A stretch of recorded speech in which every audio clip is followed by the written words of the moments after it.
Welcome, everyone. Thank you so much for joining us. I'm Shaheen Akhtar, an interfaith liaison for Muslim community.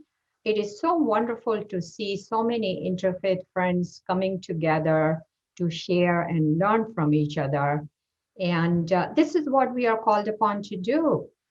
Speaking to the whole of humanity, God says in the Quran, "Behold, we have created you from a single pair of a male and a female, and made you into nations and tribes so that you may come to know one another." So this, our gathering this afternoon is a beautiful testimony to that calling. And I'm grateful to you all for joining me on this journey.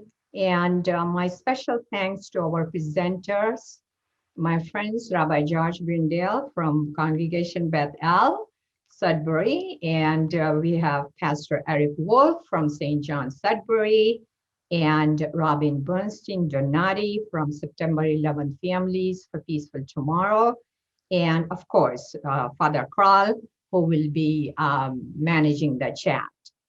So each of us will speak for 10 to 12 minutes, and then I will open it up for the Q&A session. And if some of you missed our first session, I will be sending out the recording in my follow-up email. So Rabbi Josh, please, the stage is all yours, my friend. Thank you. It's an honor to be back with the group, and thank you for allowing me to lead off, Shaheen.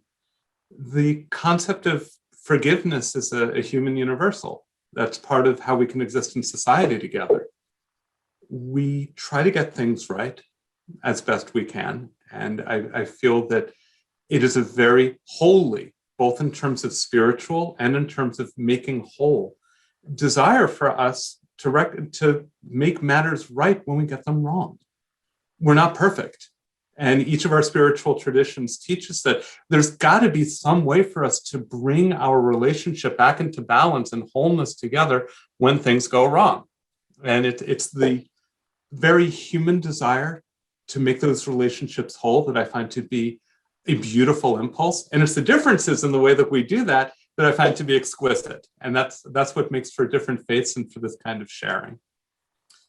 Within Judaism, as I shared at our first gathering, the focus is often more on the person who needs to seek forgiveness rather than the one who is doing the forgiving.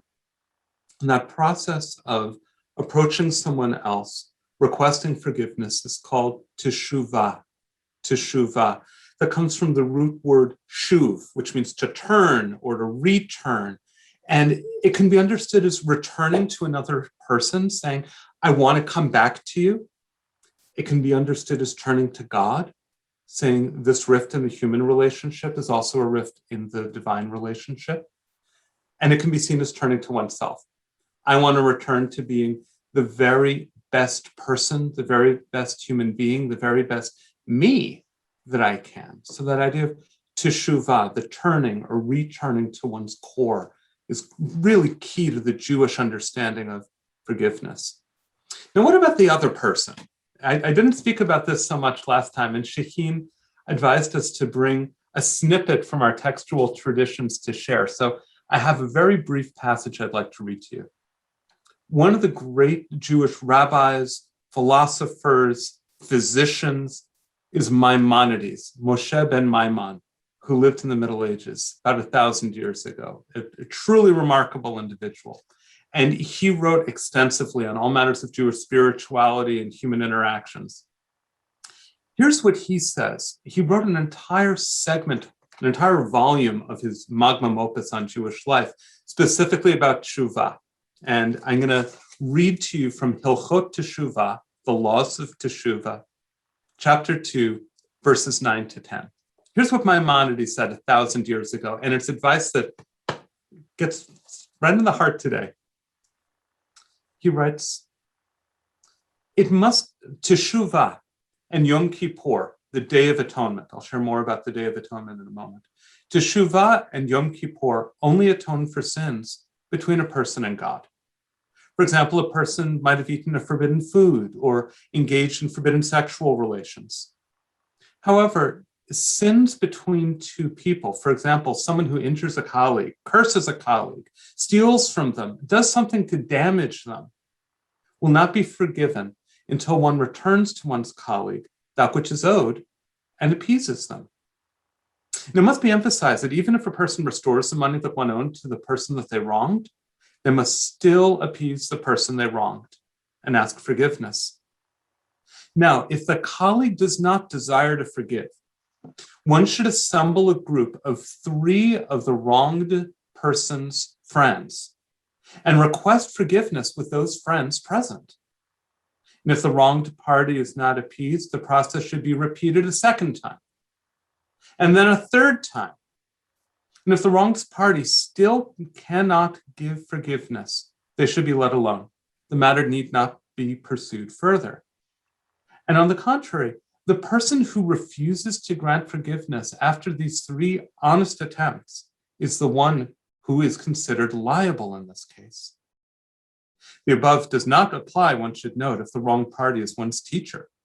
In that case, one should continue seeking forgiveness, even 1,000 times until it's granted. It is forbidden for a person to be cruel and refuse to be appeased. One should seek to be easily pacified and slow to anger. When the person who wronged one asks for forgiveness, you should forgive them with a complete heart and willing spirit. Even if they aggravated and wronged you severely, you should not seek revenge. You should not bear a grudge.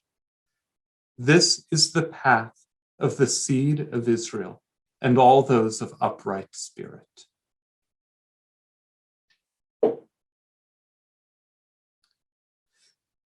It's not an easy path. And I don't believe that Maimonides means to imply that it is easy. In fact, he says it's something that we strive to achieve, is to be slow to anger and quick to forgive. And even recognizing within that, we might not be ready or willing to forgive, even after multiple attempts. And we take time. Something that's unique to me in this approach is the idea of assembling friends of the person that I have wronged. That to me is not something that would have occurred to me, and that's completely outside of what I understand as being the Western tradition at all. If I've wronged my coworker, I then need to seek out my coworker's close friends, convince them to come with me in front of my coworker, and be there as witnesses that I am genuinely sorry. I'm really trying to atone. Now, in a separate section, Maimonides says it's not sufficient just to ask forgiveness. We also need to discontinue the behavior that was offensive, apologize, pledge not to go back to that behavior, make reparations if possible. So there's a whole lot that needs to go into it. And the process is difficult, it's arduous. Once that process is done, we find ourselves at Yom Kippur, the holiest day of the Jewish calendar, because that's the day on which we are told all of our deeds are weighed, where God assesses our behavior from the past year. And Maimonides says for those transgressions that are between a person and God, where no one was harmed, and yet there's a spiritual rift. So what were the examples that he was bringing here, where he talks about eating forbidden food? So in Judaism, as in Islam, we're not allowed to eat pork. That is a forbidden food. Okay, so I eat the pork. I didn't eat the pork, but I ate the pork. I have not harmed a human being. What I have harmed is my relationship to God. And that's what Yom Kippur is for. That's where I say to God, I'm really sorry. However, if I have wronged my colleague and I've not gone to my colleague 3 times, or however many times it took for them to be appeased, hopefully it wasn't 3. If I have not done that, God will not declare those scales to be balanced. I need to have already gone to the person before Yom Kippur in order for me to enter the new year with that sense that I have a clean slate, that I'm proceeding the best way possible. And it requires a lot of courage sometimes to own up to the fact that I did something wrong and that I need to apologize. In the Jewish calendar, the entire month leading up to the high holy days, the first of which is the New Year itself, Rosh Hashanah, and then Yom Kippur follows 10 days after that. So leading up to Rosh Hashanah, to the new Jewish year, there's an entire month set aside for this kind of, we say in Hebrew, cheshbon hanefesh, checking of the soul. It takes an entire month for us to ground and root and prepare to come together. And there's an implicit understanding, an explicit understanding, that it requires a lot of time and energy and support to work up the courage to request forgiveness. So that whole month, even leading up to the high holy day season, is a time to do some of that self-discernment so we can begin to act. So forgiveness between two people is a matter both of action and also of going before God. A transgression before God, that requires meditation and that day of atonement where God looks into our hearts and determines, am I genuinely sorry? Am I going to turn from what I did? Am I going to stop snacking on M&Ms at 11 o'clock at night? Oh, I'm going to try. And God is going to be able to see if that is something that I truly, truly am going to hold to. So between a person and a fellow is one level. Between a person and God is another level. And it's all interwoven. Where I'll close from here is just going back to what Maimonides was saying, the fact that we try to do this, whether you're Jewish or otherwise, this is still a way of moving forward to try to repair rifts in human behavior and to bring our spiritual selves in the closest alignment with our highest ideals. We strive towards it. It is not easy, and it is very, very holy and very, very necessary. As we say in the tradition, dibarti, I have spoken. Over to you, Shaheen. You're muted.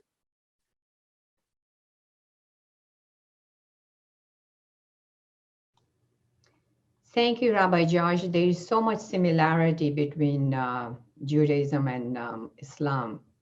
So thank you for teaching us and reminding us. So Pastor Eric, and stage is yours now. Please welcome Pastor Eric. Hi, I very much appreciate the invitation as the new person in town. Just started at St. John in Sudbury in December, and it's been an interesting time to begin in the congregation.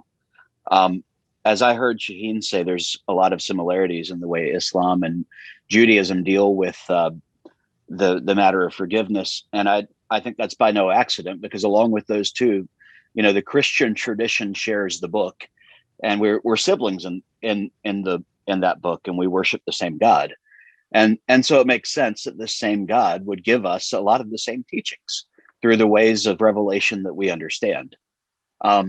The passage that I think is most frequently used in the Christian church to talk about reconciliation is, I think, a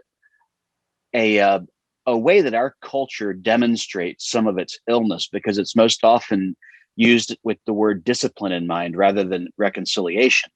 And that's Matthew chapter 18, where it says that essentially what Rabbi Josh said about Maimonides,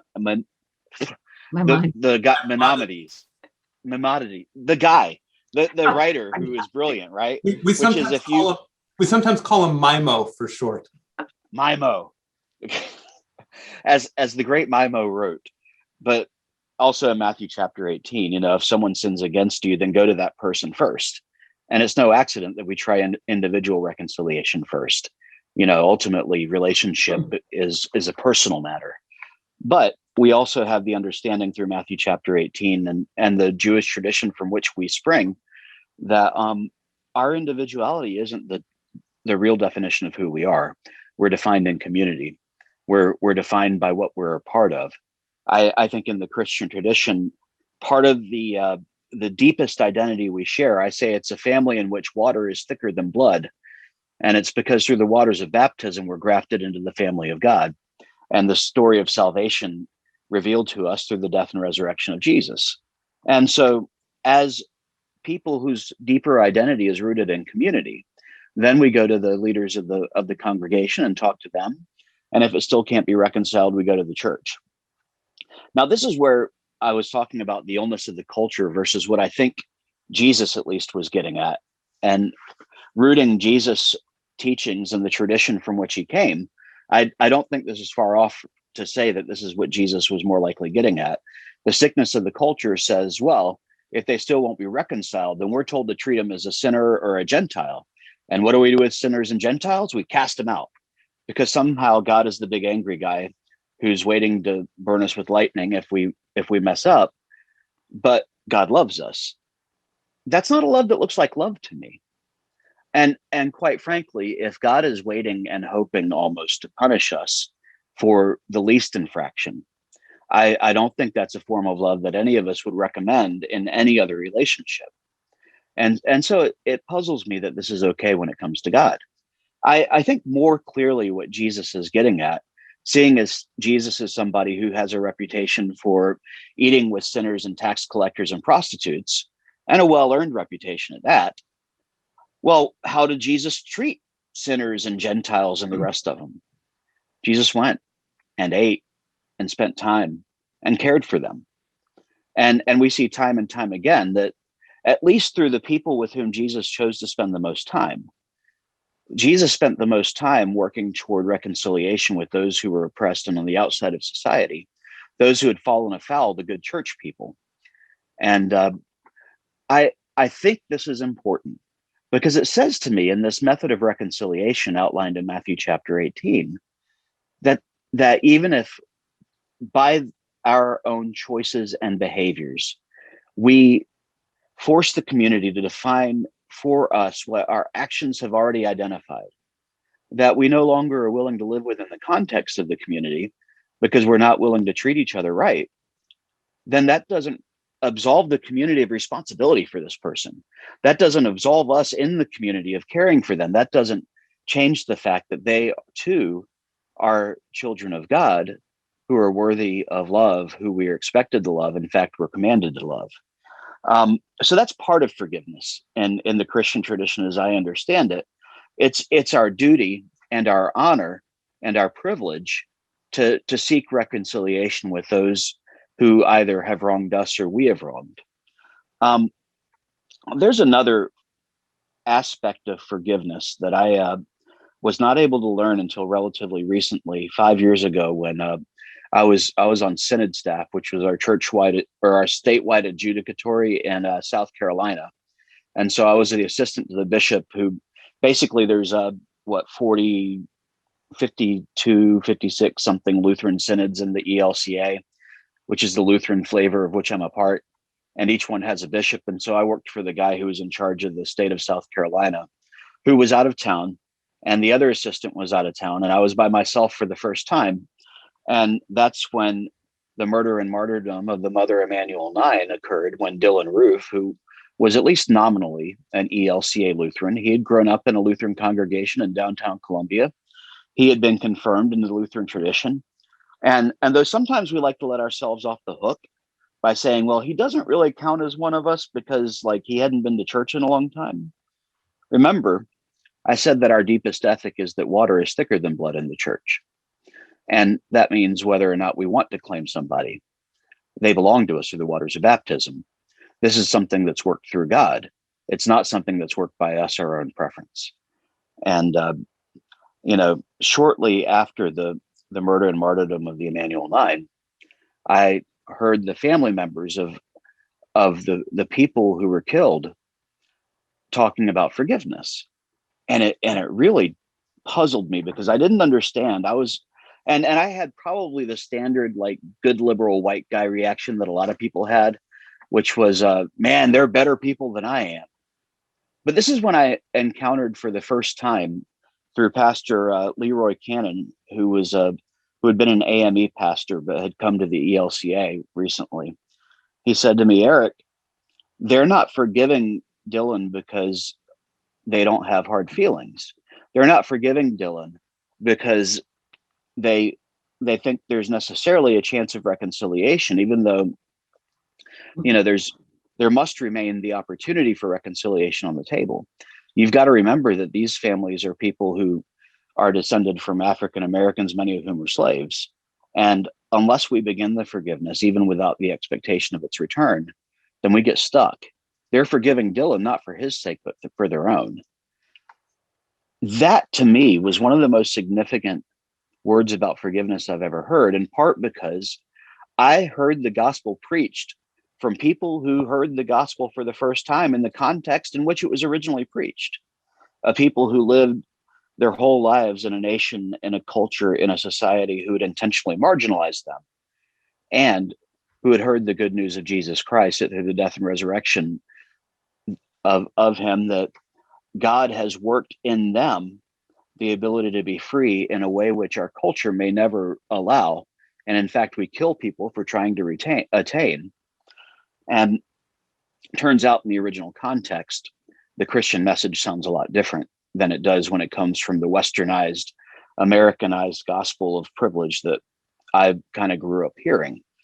And so what that began to work in me was sort of a transformation of my understanding of forgiveness.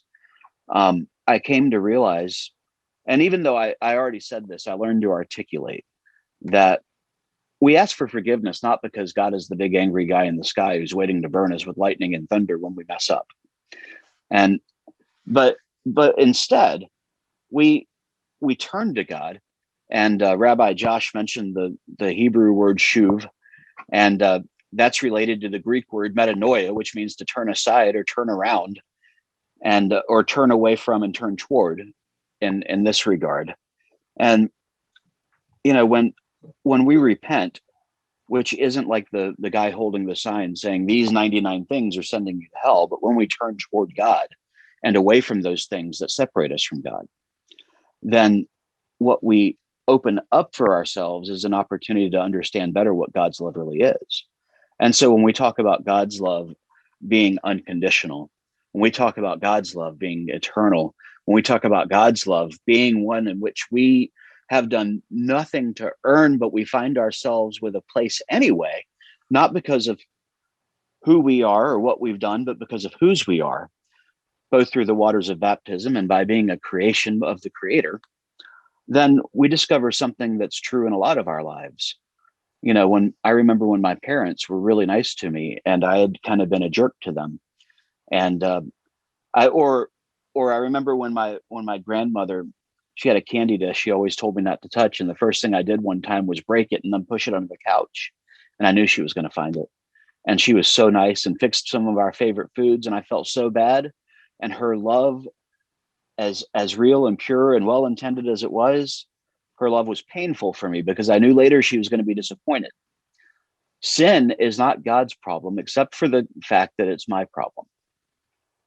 So at the very heart of the matter of forgiveness, we see the truth of something that I think is really important. And part of the deeper definition of what it means to seek forgiveness is that we seek forgiveness for right relationship, so that love can feel like love, so that we don't owe anybody anything other than that love, so that when they show us that love, we can enter into that relationship with a clean heart, beginning with the relationship we have with God and modeling that relationship we learn from God in our relationships with others.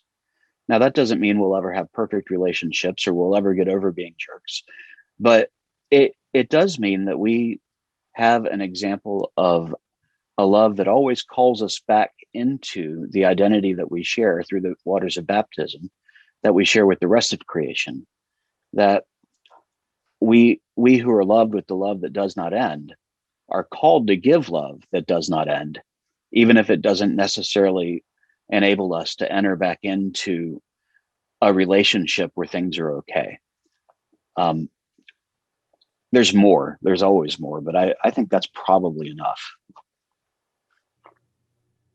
Thank you, Pastor Eric. Thank you for teaching us. So for my talk, I am going to focus on the purification of the heart, because everything depends on the state of our heart. and forgiveness is linked to it. So I'm going to dig deep a little bit, and we'll begin with the prayer of Abraham for the forgiveness of his father. God mentions a story about Abraham in the Quran, and says, Abraham made a supplication to God. Abraham said, "Oh God, do not embarrass me on that day when neither children nor wealth will benefit anyone except if they come to their Lord with a pure heart." This is a profound verse and sums up the goals a Muslim should have in his or her life as a follower of the teachings of the Quran in loving submission to our Creator. In another verse, God praises Abraham at a later stage in his life and says, remind to them the story of Abraham. He came to his Lord with a pure heart. When Abraham was young and was kicked out of his home by his father, Abraham made a supplication. He said, "Oh my Lord, endow me the ability to judge between right and wrong and make me one with the righteous. And forgive my father, for verily he is among those who have gone astray." This is a beautiful supplication. So how do we achieve a pure heart, a sound heart? So we can feel the vibes of an illuminated heart in our actions. If our inward reality is good, our actions can rise to new heights. And we need to fortify this idea. From the story of Abraham, two very important things stand out in particular.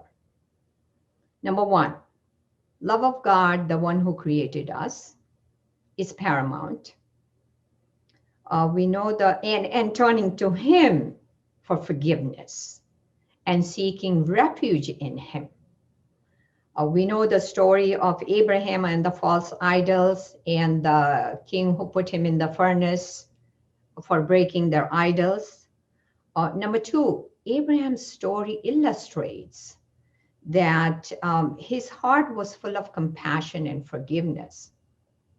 When his father said, "If you don't stop, I'm going to stone you to death," even though his father was going to kill him, Abraham prayed to God for his father.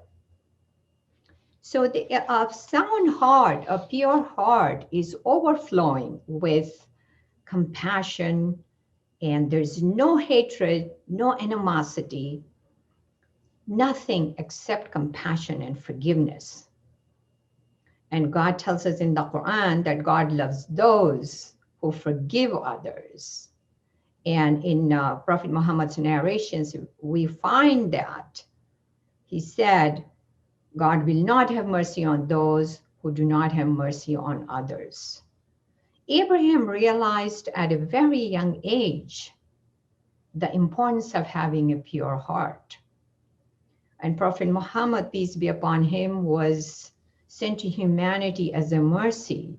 And we learn a lot of lessons of forgiveness from his life. In a couple of incidents stand out in particular. One of them is when he went to a town called Taif. He was to preach monotheism. He was tortured and stones were thrown at him. Blood began to pour from his body and he was forced to flee. Finally, he finds a place to sit and he sees a cloud coming down, and Angel Gabriel comes down and he says, "Muhammad, your Lord has seen how these people have treated you, and he has sent the angel of mountains with me to place a short disposal. So if you command me, I can collapse these two mountains upon them, and I will make sure that everyone is destroyed. But the prophet said, no.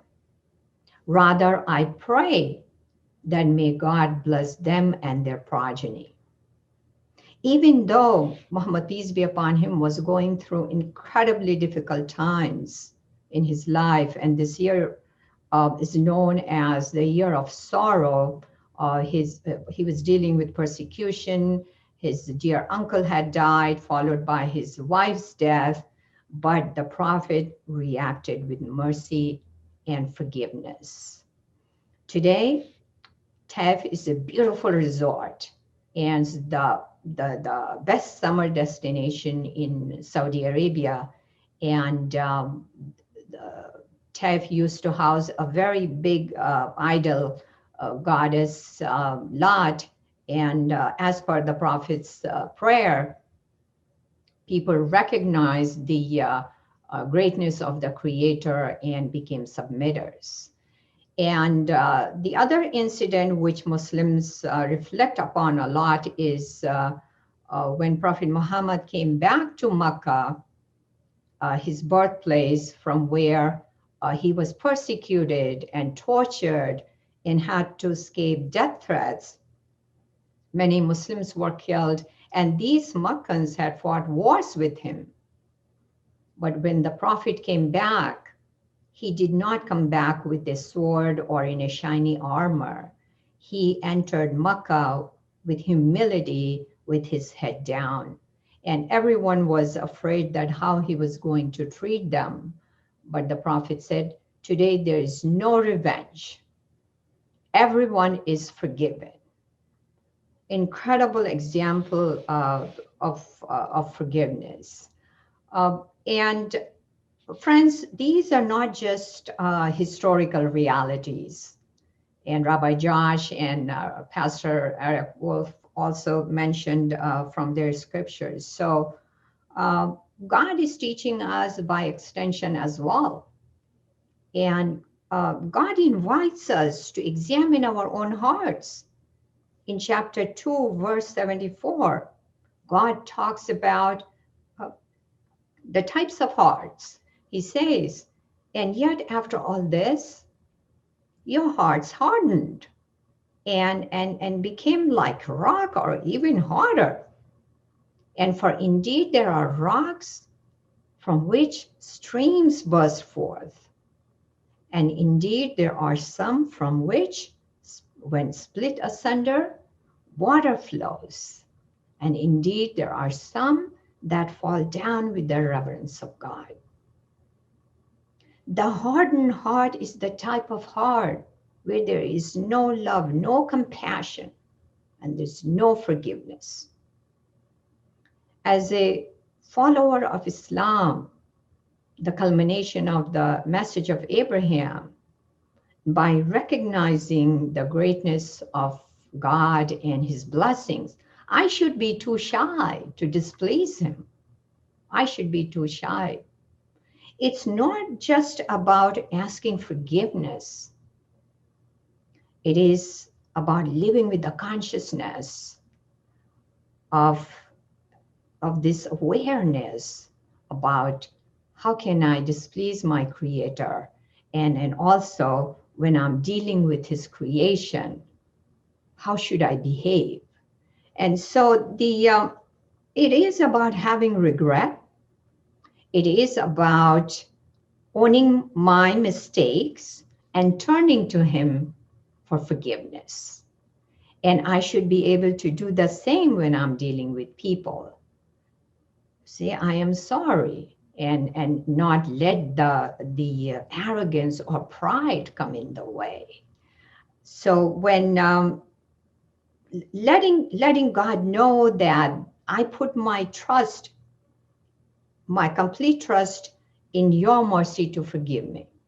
You are the all-forgiving, all-merciful. So when we are dealing with people, we are called upon to reflect these attributes of compassion and forgiveness. And so what is true of God in absolute mode should be true of us in relative mode.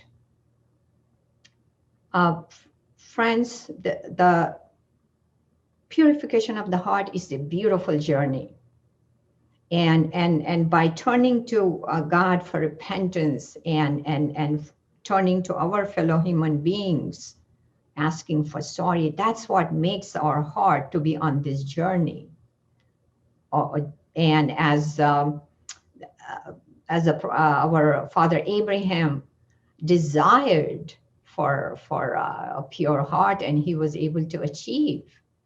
And so this purification of heart can lead us to our Creator in a beautiful way, with the love of God and the love for His creation, with forgiveness and compassion. Thank you. Robin, it's the stage is all yours, my friend. And I want to share with all of you that Robin is a very special friend to me, and her compassion and her forgiveness, I was really touched by it when I first met her. In my first talk, I talked about the session, the 3 steps to forgiveness as outlined in the Quran.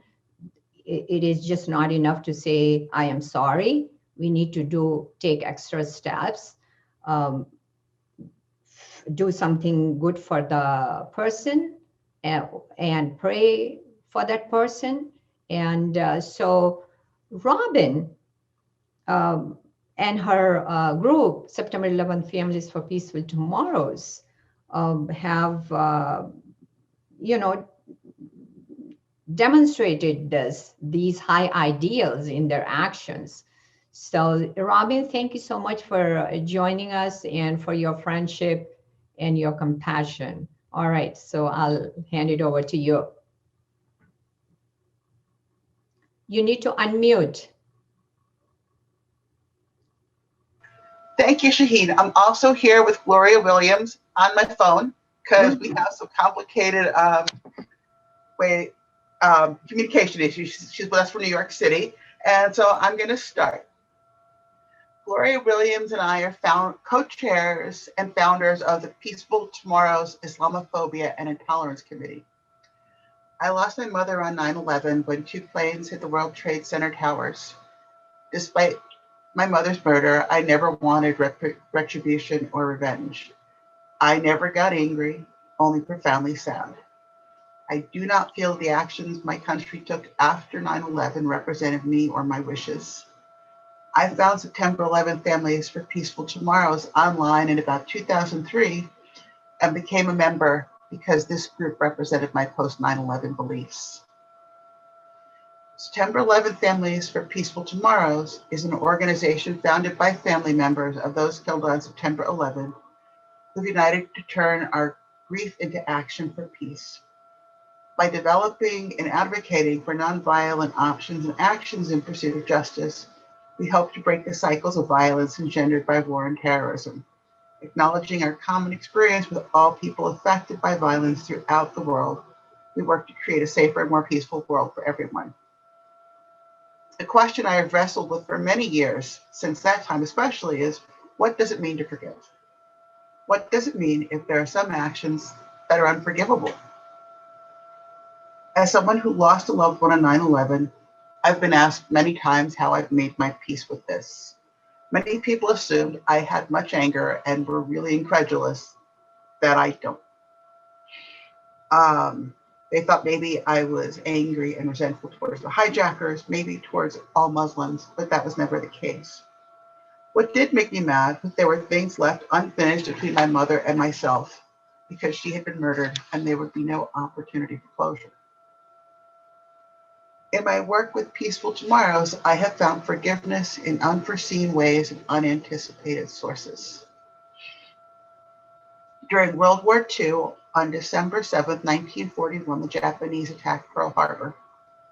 On August 6th and 9th, the USA dropped nuclear bombs on Hiroshima and Nagasaki. I believe that was in 1945. Survivors of the bombings are known as the Hibakusha. When I was in Japan, I had the opportunity and the honor to meet several Hibakusha, spend time with them, and volunteers from the Never Again campaign. While there, we were given a personal tour of the Hiroshima Peace Memorial Site and Museum. I was stunned by the amount of death and destruction that had occurred, and touched by the way their survivors and countrymen remembered them. What has struck me most is that those who survived have lived their lives, knowing that all of them will die from cancer. They'll be buried with their families and their villages at the Hiroshima Peace Memorial, and their names will be inscribed on the cenotaph there. Many of these people, originally shunned by their government and countrymen because of what they represented, have dedicated themselves to nuclear non-proliferation, saying, never again do we want such tragedies to be repeated. Fast forward to 2010 and the Never Again campaign. NAC was a volunteer grassroots program. Its primary purpose was to have specially trained Japanese volunteers in a factual, non-partisan way spread the message of the Hibakusha of Hiroshima and Nagasaki. In March of 2011, I had the opportunity to host Miki Morita, one of the NAC volunteers in my home for 3 months, and was able to accompany her on several of her presentations. Some of my extended family lived through World War II in the USA and abroad. They were still suspicious of Japanese who would come to this country to talk about peace after what happened at Pearl Harbor, and they were still very angry. Miki was a fabulous presenter. What I was most struck by was her apology. Though she was born a long time after the events of World War II, she gave a very sincere apology for Japan's role in the war and for the bombing of Pearl Harbor specifically. I think this had a significant impact on Americans who were affected by these events and saw her presentations. When I brought Miki to New York City and stayed with family while I showed her the sights, she spoke with my stepdad, who still had very strong feelings about the war. After speaking with Miki and hearing her apology, he told me as we left that she was welcome in his home anytime. That was huge. I heard this from many NAC members I met while there to present at an international peace concert. Miki's apology, their apologies, were a gateway to forgiveness, understanding, and friendship between former enemies. Because of their own experiences with the large generations-long casualties of Hiroshima and Nagasaki, the Hibakusha were the first to reach out to September 11th Families for Peaceful Tomorrows. Each year, our organizations reach out to each other to express sympathy and support on 9/11, on August 6th, and on March 11th. For August 6th, I send peace lanterns to contacts in Japan to float on behalf of Peaceful Tomorrows at their commemoration of the atomic bombings. To sum up, forgiving does not mean forgetting. Forgiveness is powerful, both those seeking it and those giving it. Sometimes it starts with a simple, heartfelt apology. I'm now going to pass the microphone to Gloria. Good afternoon. Can you hear me? Yes, Gloria, thank you so much for joining us. Yes. Okay. Good afternoon, everybody. I just wanted to add a few words to what Robin had to say, just to tell you a little bit about my story. And I lost one of my papers, so I might wander a bit, but I'll get to the point. Peaceful Tomorrows, September 11th, Families for Peaceful Tomorrows came together as a group in the midst of our grief to work together to make sure the memories of our loved ones were tarnished with make sure the memories of our loved ones were never tarnished with vengeful wars or further acts of violence. We want to see the terrorists who murdered our loved ones brought to justice. We want them tried in a federal court strictly guided by our country's rule of law. We also work with many peace organizations worldwide to advocate for peace and nonviolence. One thing that we find ourselves having to make clear all the time, our members did not celebrate the death of Osama bin Laden. For us, his death did nothing to bring back our loved ones, and we would never celebrate the death of another human being. So as time has passed, and especially during the latest political season, the pots that stir hatred and intolerance have been stirring vigorously. We must all join in and raise our voices in protest. Some people are using the memories of our loved ones as a rallying cry, and we say absolutely not. There is no place in our beloved America for attack on the qualities that make us great. The huge, beautiful mosaic of black, brown, white, and yellow, and red rainbow colors our United States is creating. So let us build bridges, not walls, and welcome instead of turning away. And let us never ever forget that we are our brother's keeper. I lost my beloved brother-in-law, Vernon Paul Sherry, on 9/11. He was 49 years old, and he was laughing, guiding people out of the south area of the World Trade Center as he went up into the building. He never returned. Vernon did not see race or gender. He only saw human, and he gave his life. So may he and the souls of all of our martyred people, since September 11, 2001, we have had so many terrorist attacks, but may the souls of all those departed rest in peace. Back to you, Robin. Okay. Thank you so much, Gloria, for joining us. Thank you. Thank you, Robin, for sharing. It's an honor to have you both with us. Thank you. Father Carl?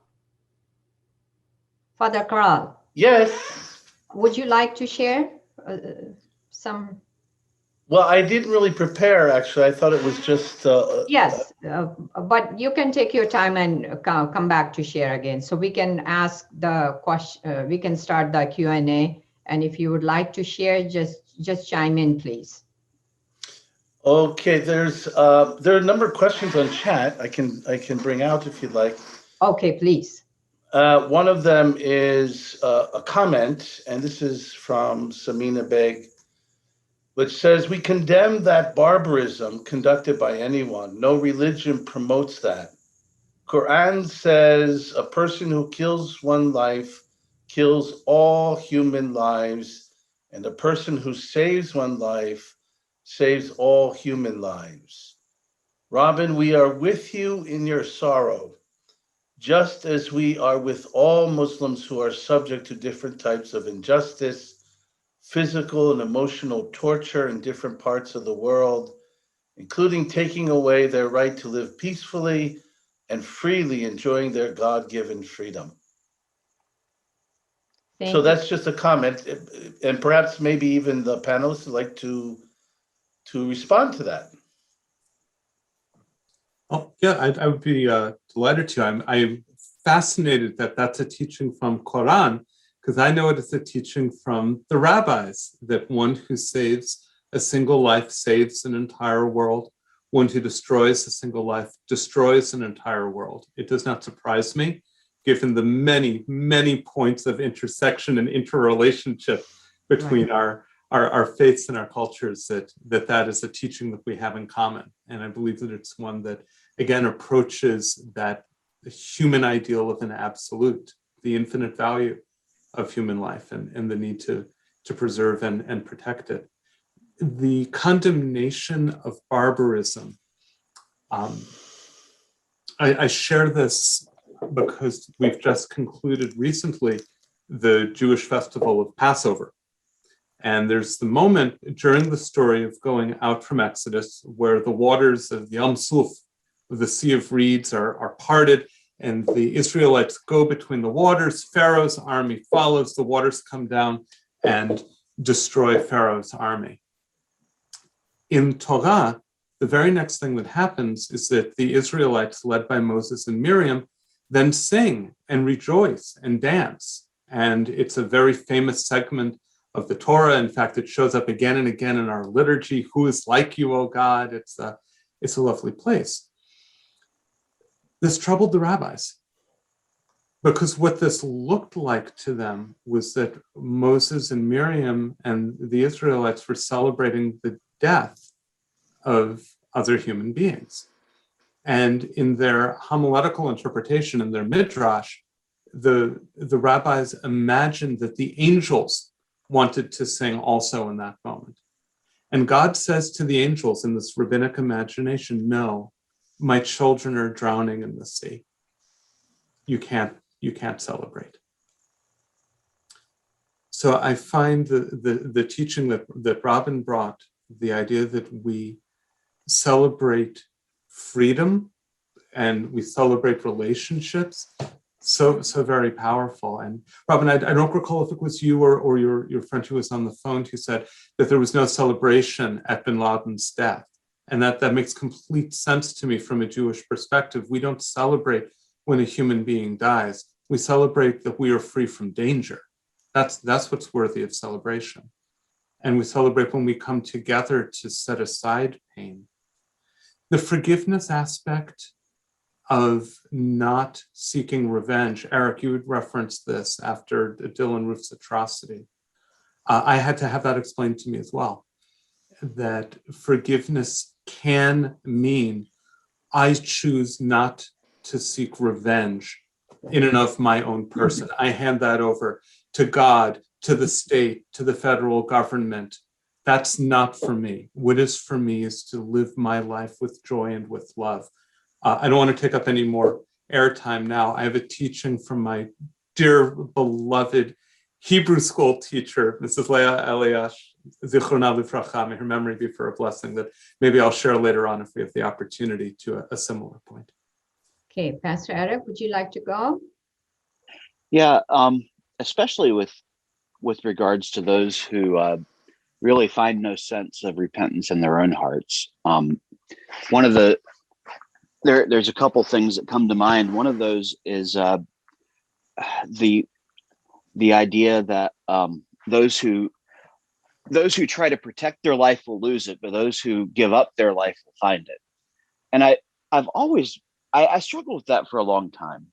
And what I figured out is this: when I'm trying to keep my life, it sort of means I'm trying to keep things as they are. I'm trying to keep things unchanging. I am trying to maintain control of what's going on around me. And understanding that anger and violence are sort of secondary to other emotions, and seeing the thing that a lot of people who commit acts of violence and atrocities have in common, that commonality is in some way, shape, or form pain. Whether it's the pain of being groomed to have racist or nationalistic or anti-religious sentiments against people, whether it's being abused by family members or abused by faith or any of the rest of it. The first thing I see when someone commits an act of violence, especially when they're unrepentant, and I'm thinking about our culture right now, where there is a large section of the population who feels violent, awful things about a lot of other people in the population, and are completely unrepentant and unwilling to acknowledge that maybe these attitudes are troubling. And I see in that pain. And so what I think what I'm really moved to, I'm no longer moved to anger, even though anger is an emotion I experience as a result of seeing these atrocities. Like I think of Atlanta, I was angry later, but my first feeling was pain for everybody, for the victims, for their families, for the murderer, for the murderer's family, because it's all a result of the brokenness that's present in our world. And if we recognize that this kind of brutality is a function of pain, a function of suffering, a function of powerlessness, then the only thing I believe we can be moved to, if we are indeed people who love God, and because we love God, we're learning to love like God loves, is I think we have no choice but to be moved toward compassion, and even for our enemies. And so we have the teaching that Jesus pulls from Leviticus, love your enemy, pray for the one who persecutes you. And I think that is the central tenet of our faith with regards to forgiveness of those who are unrepentant or who continue to commit atrocities precisely because of something else that Jesus says. What good does it do us to gain the whole world if we lose our soul? And that's what happens when we repay evil for evil and we invest ourselves in trying to even the score, because evenness feels like justice sometimes because we think justice should be fair. But we learn something from the Christian tradition that we learn in the other traditions present today. God's justice isn't fair because God's justice is mercy.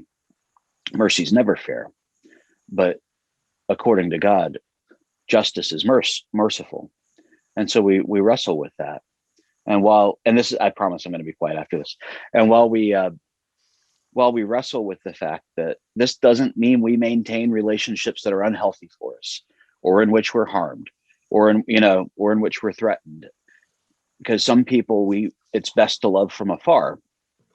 That does mean that we engage in the practice of forgiveness, even of those who are unrepentant or unaware, because it's for our heart as well.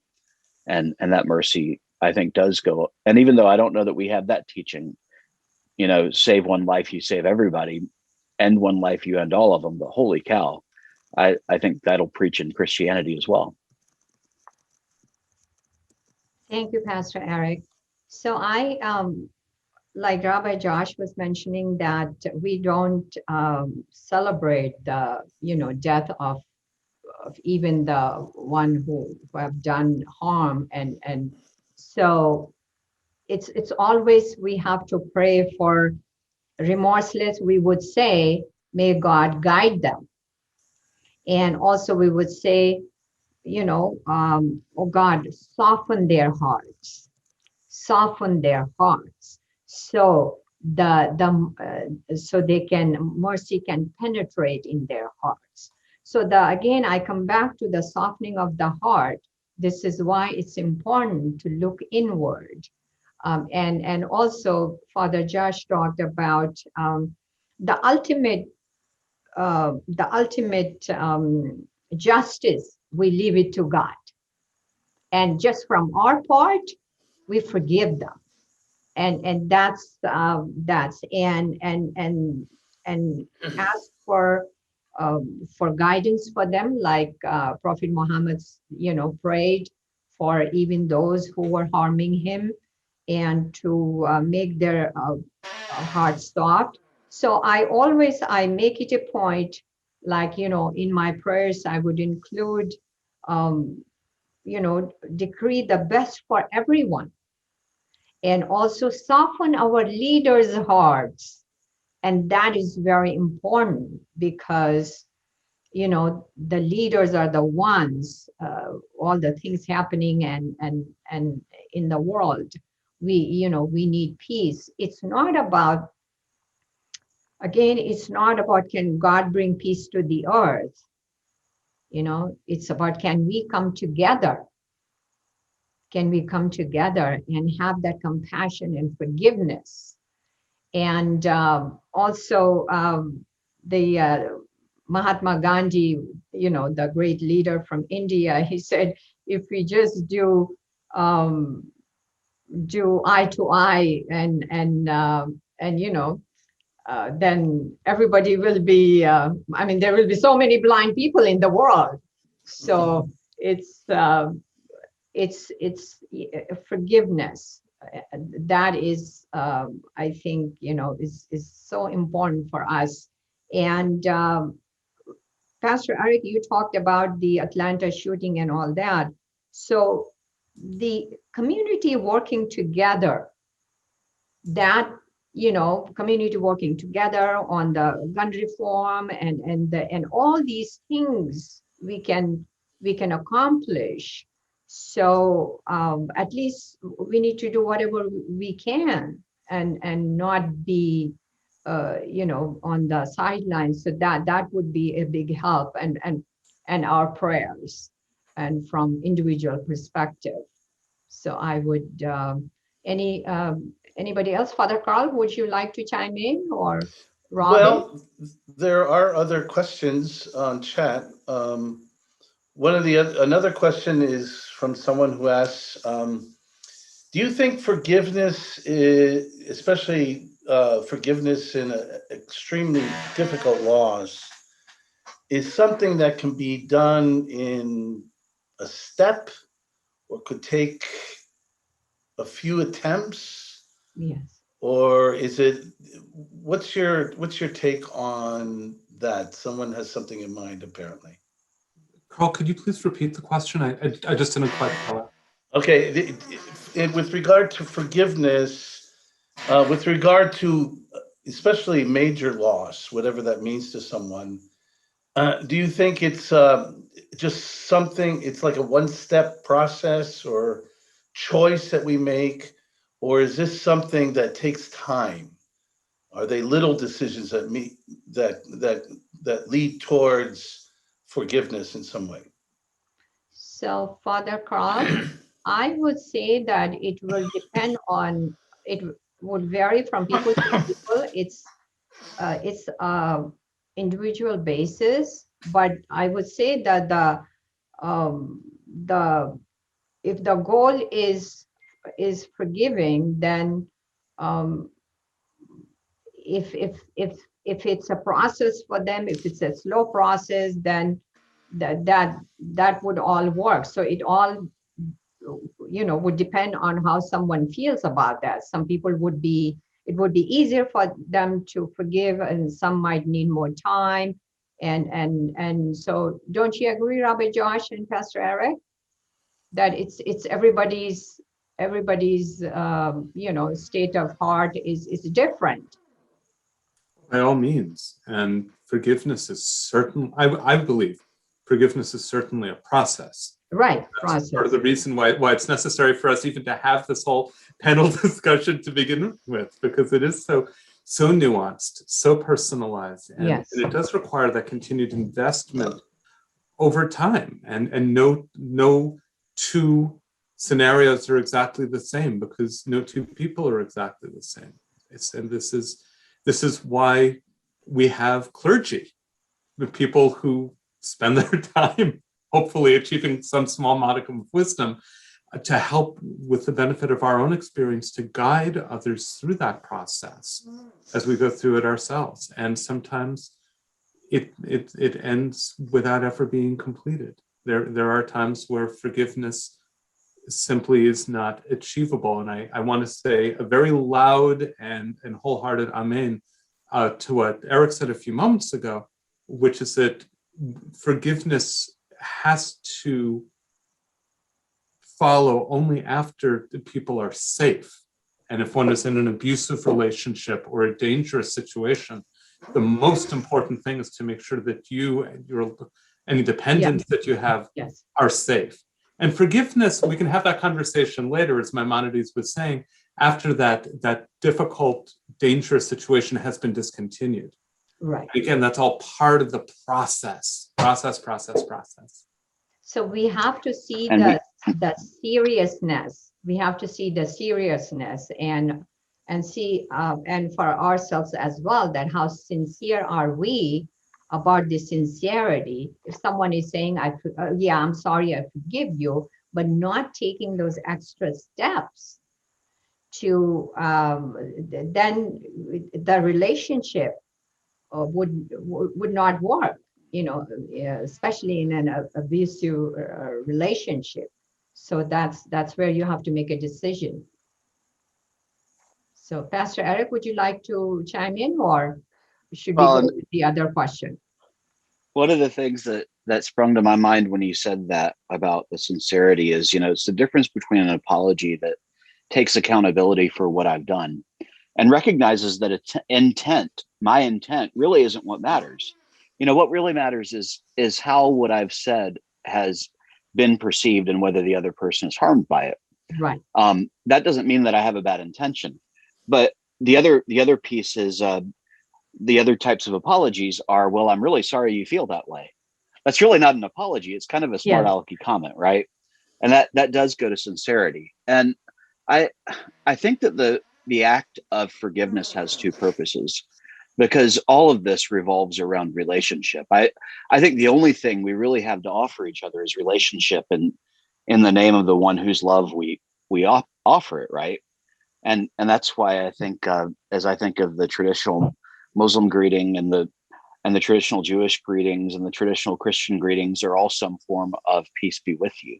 Yes. And it's a way of establishing an ethic for relationship in which we can make a basic assumption that the other person has at least some of our interests at heart, and they respect our basic humanity. Insofar as it's able to restore relationship, I think forgiveness is important. And yet, it's also for my relationship to myself. And in situations where there can be no reconciliation and I can't forgive, the practice of forgiveness over and over and over again, praying for the softening of the heart that Shaheen mentioned, praying for, gosh, I mean, I have a practice that might sound weird. I have a list of enemies, and I say it like that because it's true, but I have a list of enemies for a purpose, because I've been instructed and commanded what to do with my enemies. I pray for them. Yes. I seek peace with them. I love them. And so if I identify someone whose purposes are set against mine, someone whose desires do me harm, someone, with whom there is no reconciliation, by adding them to this list, what I'm doing is I'm adding them to the list of ways that I'm seeking release from the baser natures of my anger, of the grudges that I hold and everything else, because all of those take energy. There's only so much of me to go around. And I think of the verbs we use in the context of a grudge. We hold a grudge, we nurse a grudge, we keep a grudge, we carry a grudge. All of these are very intimate words. And so if it's our unforgiveness with which we're intimate rather than our forgiveness, then we end up doing more damage to ourselves and the people around us. Forgiveness is a process. There's no one step to it. And it's constantly reorienting ourselves toward right relationship towards ourselves and others. So that reminds me, one of our imams was asked, if I have only 24 hours to die, what do you think I should be doing?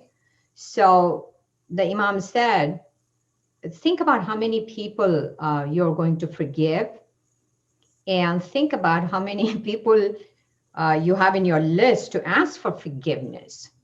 So that is very, very important, because again, we have to be conscious of it and keep, looking inward and make sure that we are grudge free. So that's the Father Carl. Do we have any? Yes.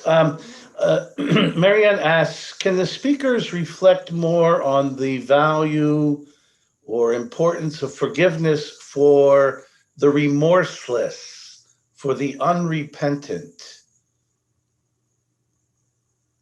Okay. That's an easy one, right? So, yeah. I think we've already done that. Yes. So Marianne, we would say,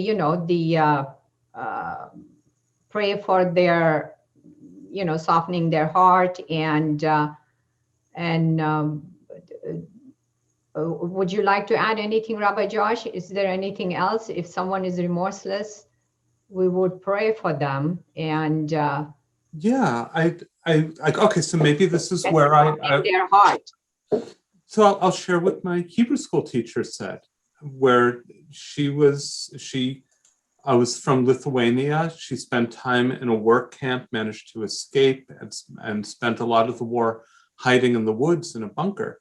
And she was one of the happiest, most loving, light-filled people I've ever met. And I ended up doing a biography project for her when I was in middle school on her. We had to interview someone and tell the story of their life. And I knew I wanted to interview her. And I said to her at one point, to see if I can find the recording somewhere, I said, you are one of the happiest people I know. How can this be when you went through such difficulty? And And you'll never get an apology from Hitler or from anyone who was in his high command because they're dead. And she said to me, I don't need Hitler's apology. I don't need him to say, I'm sorry, in order for me to go on and have a wonderful life and to teach and to try to make the world a better place. What I need to do is not to carry hate in my heart, coming back to what Eric was saying. So what do we do in the case of the one who is not capable of showing remorse because they're dead, or because they may never be capable of achieving that level of empathy, or because they don't know that they wronged me and I can't connect with them for whatever reason? It's difficult. And again, none of what we're saying is easy. I believe I can speak for all of my colleagues on the panel when I say we are not promising easy answers. What we're promising is hard work and a loving process. So in the case of the one who is remorseless, who will not ask forgiveness, what we can do is respond by saying, I'm going to live my life without requiring their asking me for forgiveness, because that still gives them power over me. Right. And the one who should have power over me is my creator, not someone who offended me. And then for me to pray in turn for that softening of the heart that my colleague spoke of before. So we have to. That's it, man. That's it. Yeah. Okay. Father Carl, do we have anything else? No, that's the last question that was asked. Yeah. Okay. Any comments, any remarks anyone has? I wanted to share a couple of supplications from the Quran, supplications made by the prophets. And last time I shared Prophet Jonas, and Rabbi Josh mentioned that you also say that Jonas prayers in your Yom Kippur. And Yes. We do have Moses's prayer also, and talking about the heart. So when Moses was given this task to go back to Pharaoh and liberate, liberate his people, Moses prayed, "Oh my Lord, open for me my chest." Here, chest is referring to heart, and ease my task for me, and loosen the knot from my tongue, that they understand my speech. So it's our understanding that he had a slight lisp, so he want a little bit of stammering, and so the softening of our heart is again plays the role, because we need that heart, our inner station of our heart, to be able to do that, the situation we are in, and not overreact with our passions, rather just be in a measured, and what is the goal. So Moses is asking, "Oh my Lord, open for me my chest and ease my task for me." And then God hears his prayers, and he sends Aaron with him, and he was able to come and be eloquent in delivering his people. And also there's another prayer he makes when he was wandering in the wilderness, and finally he reaches Midian. He says, "Oh my Lord, truly I am in desperate need of any good that thou bestow upon me." And then we see those girls doing the water. It's a beautiful story we all saw in the Ten Commandments as well, right? So so this is and then the one of the girls, she says, "Oh, my father invites thee that he may reward thee for helping." So it's again going back to God, asking, and here it is. The Pharaoh's story is of pride and arrogance. And we have in the Quran, the Moses story snippets are throughout the Quran, reminding us the arrogance and pride in us hold us back when we are dealing with, when we have to say sorry, and when we make a mistake, to own our mistake and turn to and say sorry. So that is, we need to, like I mentioned, God is teaching us by extension as well through these stories. And on the other hand, Abraham's story, Abraham wants people to turn to God in repentance. And so we can, our heart is and be forgiving. So our heart is stays in that, soft, and so we can absorb the teachings and be compassionate. And there's one from Prophet Solomon. He says, "My Lord, forgive me and grant me a kingdom such as shall not belong to anyone after me. Verily, thou alone, the giver of gifts." So again, Solomon is turning to God for forgiveness. And so there are beautiful supplications of forgiveness in the Quran. And so if any, Rabbi Josh or Pastor Eric, if you would like to share one, and then we will end with our final thought. I'm going to change what I was going to say. My wife asked me before this jokingly, "Are you going to pastor-splain someone's own religion to them?" And I said, well, probably. And so as soon as you were talking about Moses, I was sitting here thinking to myself, well, Josh probably doesn't have anything to say about Moses. What is he? No, I'm just kidding. But the piece about Moses that I find so fascinating is I explained through a story of a person who was a friend of mine through elementary school. Her name was Hermania, and she's an African-American woman. And at that point, she was an African-American girl, and I was a white boy. And we were, we weren't friends like going over to each other's houses all the time, but we were in the same group and we joked around a lot. Well, come about 7th or 8th grade, she came to school and she really didn't want anything to do with us. Like we were in band and living where we were, it was a mostly white area, but I noticed that she did something that was uncharacteristic prior to that. She was hanging out with a lot of the black kids rather than in the group of us who all kind of hung out together. And she really didn't want to talk to me. And I finally was able to get her to say something. And it was like, well, I know what you did now. And I was sitting there thinking to myself, I didn't do anything. And finally, later on, because it takes me a while, hit me upside the head with a sledgehammer and I might be able to hear you. But I finally realized what had happened was she, and it was only in reflection years later, that I realized that what had happened was she had finally heard the story of American slavery, and that there had been no significant reparation made with the African American people.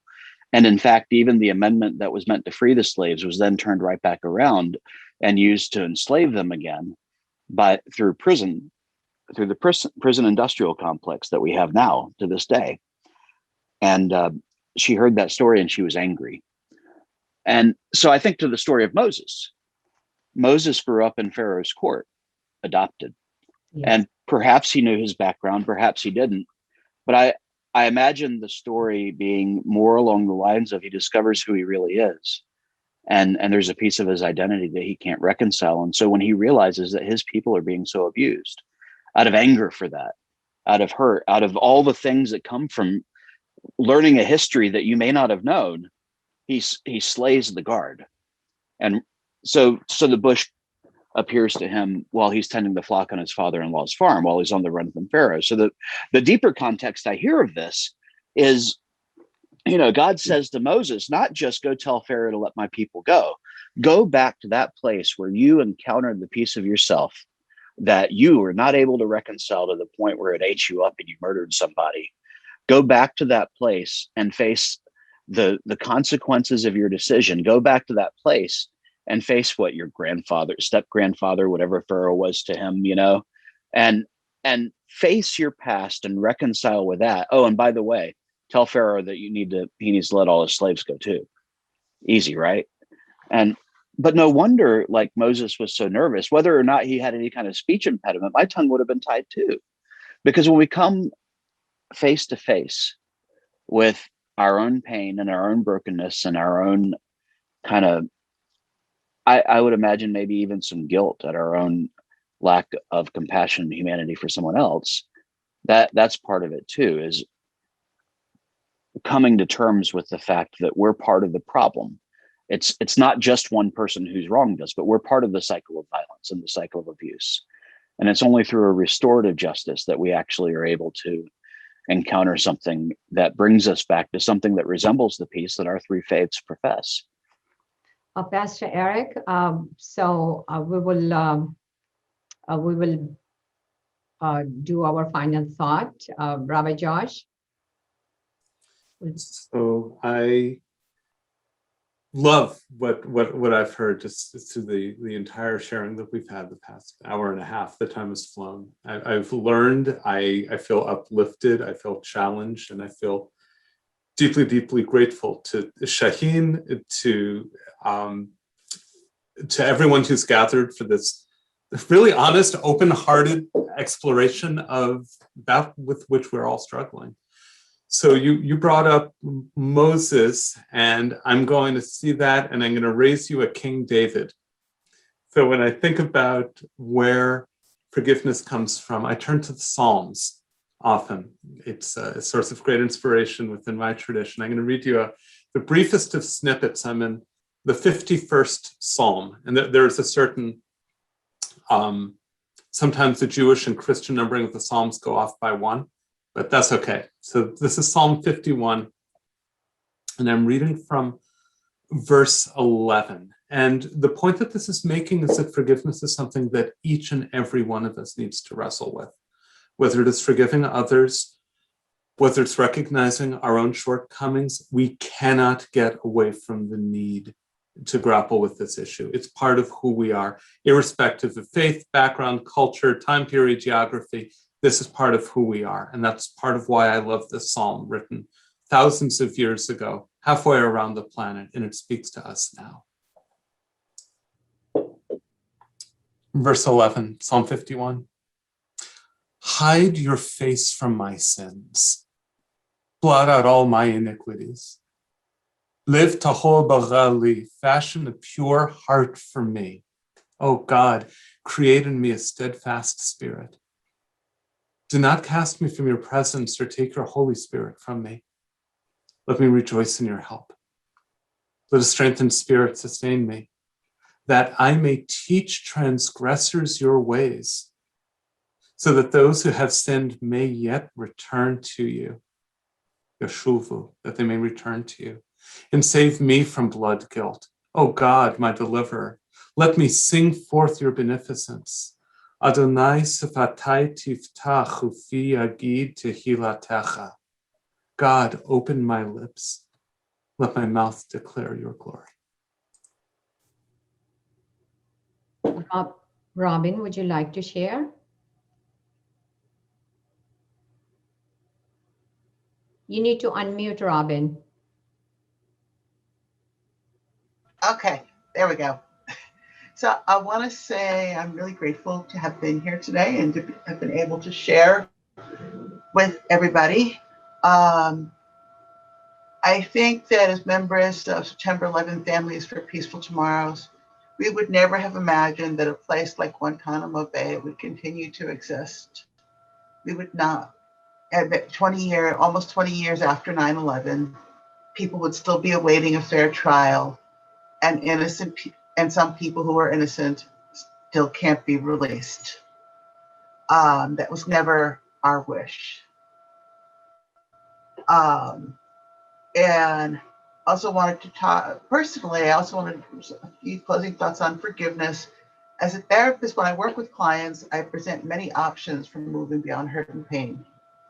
There's acceptance, there's reconciliation, there's letting go of resentments, forgiving and forgetting. For a lot of people, letting go of resentment and holding on to anger versus seething about it for eternity is a very healthy thing to do. And that there is a difference between forgiveness and forgetting. I have been able to move forward. Many people from Peaceful Tomorrows have been able to move forward, partly by trying to make the world a better place than the one that existed on 9/11/2001. Thank you, Robin. In closing, I would say that, keep checking in the inner state of our heart, and let's empty our hearts out of any anger or hatred. Forgiveness unites hearts. Forgiveness unites families, and need to recognize the power forgiveness holds, and need to liberate our hearts from injustices, self-interest, and pride and arrogance. Just imagine the goodwill forgiveness will bring. Communities coming together, and peace in the nation, and peace between nations and nations. So after we leave this meeting, let's all pause and look inward and assess how we can cultivate inner peace, so we can radiate around us, and how we can improve forgiveness in ourselves and our world. Thank you so much. I'm grateful to you all for joining us this afternoon, and special thanks to our presenters. And have a good afternoon, rest of the afternoon. Thank you very much again. Bye, everyone.